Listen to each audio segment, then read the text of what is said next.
人讲拆家将官大财，这诈骗集团想尽办法甲你骗、甲你拐，咱做民众的着爱千万有知觉、爱理解，才袂白白趁钱去互人开。透过着这第三方支付平台做买卖是真利便的。不过，即马所发现讲有这诈骗集团偷摕别人信用卡资料，伫第三方支付平台消费，这受害者是经过这对方呢，甲伊偷入卡入8摆，总共19万，才发现讲家己去互骗去啊。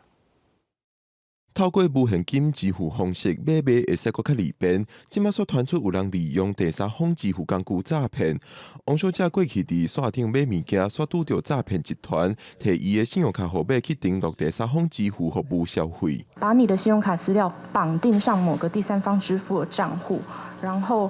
绑上了之后，这个第三方支付的账户就会认为这个账户是你的，然后他就可以一直的刷卡，刷到第8笔已经19万的时候，我的发卡银行才通知我来跟我确认说我是不是有做这样的消费。王小姐表示，提供信用卡号码了后，嘛会传1摆简讯 OTP 号码给对方。伊即期为虾米敢若1摆 OTP 授权，对方就会使伫第三方支付平台消费遮济便。立委也指出 ，OTP 简讯并无说是要登录第三方支付，也是普通消费使用，要求相关单位爱改善。有哪一些东西是我们可以把它放在定型化契约里面呢？我们这个方向来努力。我们回去会协调银行工会针对 OTP 格式那一块，我们会去了解。除了希望会使伫 OTP 简讯加上相关警告资讯，金管会也表示，针对银行方面，伫发 OTP 简讯时，敢有法度分辨每方入卡 OTP， 目的是要登录第三方支付平台，也是单纯消费，嘛会搁再了解。